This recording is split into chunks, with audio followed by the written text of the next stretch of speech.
में अगर किसी राइवलरी को ट्रू लेजेंडरी राइवलरी कहा जा सकता था तो वो था मंकी डी गार्प और गोल्डी रॉजर के बीच की राइवलरी।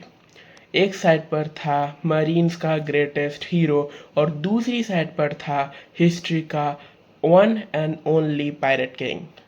दोनों एक दूसरे को डिकेड्स तक चेस करते रहे, उनको चैलेंज करते रहे, लेकिन सबसे बड़ा क्वेश्चन आज भी फैंस के बीच में है कि अगर रॉजर और गार्प के बीच में एक पीक स्ट्रेंथ वाली फाइट होती है तो जीतेगा कौन? सबसे पहले बात करते हैं गोल्डी रॉजर की।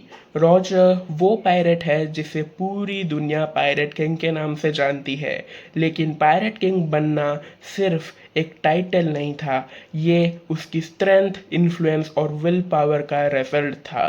रॉजर का बिगेस्ट अचीवमेंट था ग्रैंड लाइन को कंप्लीटली कॉन्कर करना और फाइनल आइलैंड लाफ टेल तक पहुंचना। कॉम्बैट पर्सपेक्टिव से देखा जाए तो रॉजर एक्सट्रीमली पावरफुल फाइटर था। उसकी सबसे डेंजरस एबिलिटी थी कॉन्कर्स हाकी। एडवांसमेंट लेवल पर रॉजर अपनी कॉन्कर्स हाकी को अटैक में इन्फ्यूज कर सकता था, जिससे कि उसके स्ट्राइक्स का डिस्ट्रक्टिव पावर एनोरमस हो जाता था। रॉजर की स्ट्रेंथ का एक फेमस एग्जाम्पल है उसकी clash with Edward Newgate AKA Whitebeard. उन दोनों के बीच की क्लैश इतनी पावरफुल थी कि उनके वेपन्स कोलाइड होने पर शॉक वेव्स एनवायरनमेंट को इन्फेक्ट कर सकते थे। इससे एक चीज़ क्लियर होती है कि रॉजर सिर्फ एक एक्सप्लोरर पायरेट नहीं था, वो वन पीस वर्ल्ड का स्ट्रॉन्गेस्ट फाइटर में से एक था। करते हैं मंकी डी गार्प की। गार्प मरीन्स का एक लेजेंडरी फिगर है जिसे officially hero of the marines कहा जाता है। इंटरेस्टिंग फैक्ट ये है कि गार्प को पास कोई डेविल फ्रूट पावर नहीं है, उससे एंटायर स्ट्रेंथ बेस्ड है, physical power, advancement hockey, combat experience. Garp की फाइटिंग स्टाइल एक्सट्रीमली सिंपल है लेकिन डिवास्टेटिंग है। उसका सिग्नेचर अटैक स्टाइल है पावरफुल पंचेस और उसके रॉ स्ट्रेंथ का लेवल इतना है कि वो जायंट कैनन बॉल्स को अपने हाथों से थ्रो कर सकता है। गार्प का बिगेस्ट अचीवमेंट लिंक्ड है एक हिस्टोरिकल इवेंट से, गॉड वैली इंसिडेंट।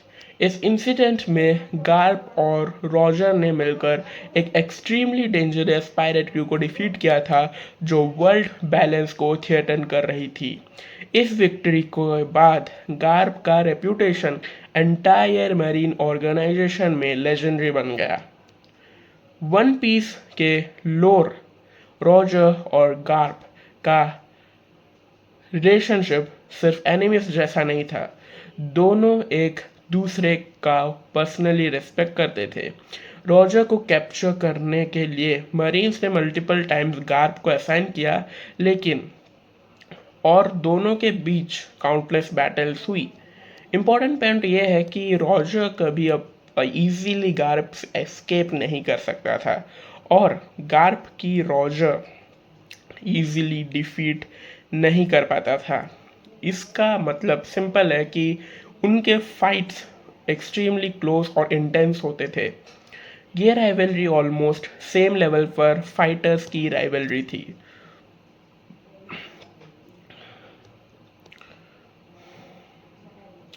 अगर रॉजर और गार्प को कंपेयर करें तो कॉम्बैट एबिलिटी में रॉजर कॉन्कर्स हाकी का मास्टर है और उसके पास एक्सेप्शनल स्वॉर्ड कॉम्बैट की पावर है, और गार्प के पास एक्सट्रीम फिजिकल स्ट्रेंथ है और एडवांस्ड हाकी पे मास्टरी है। दोनों फाइटर्स डिकेड तक बैटल्स फाइट कर चुके थे। रॉजर फाइट के अगेंस्ट फाइट करता था और गार्प स्ट्रॉन्गेस्ट पायरेट्स को हंट करता था।